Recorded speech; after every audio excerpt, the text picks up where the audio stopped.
কৃষ্ণা। মহাভাগবতমের তৃতীয় স্কন্দ 28 নম্বর অধ্যায় 22 নম্বর শ্লোক।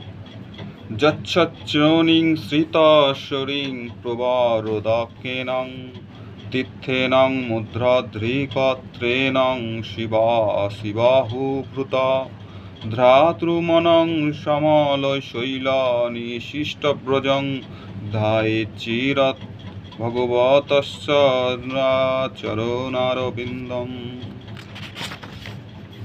ভগবানের চরণকমল প্রক্ষালিত জল থেকে উৎপন্ন গঙ্গার পবিত্র জল মস্তকে ধারণ করে শিব ও মঙ্গলময় হয়েছেন।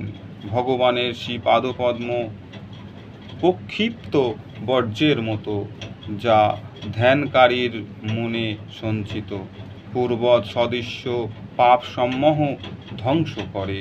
অতএব দীর্ঘকাল যাবৎ ভগবানের শ্রীচরণবিন্দ ধ্যান করা উচিত।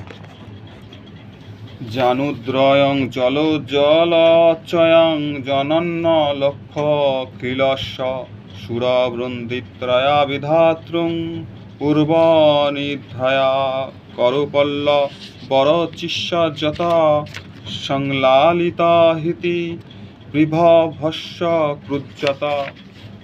যোগীদের কর্তব্য সৌভাগ্যের অধিষ্ঠাত্রী লক্ষ্মী দেবী কার্যকলাপ হৃদয়ে ধ্যান করা, যিনি সমস্ত দেবতাদের দ্বারাই পূজিতা এবং সৃষ্টিকর্তা ব্রহ্মার জননী।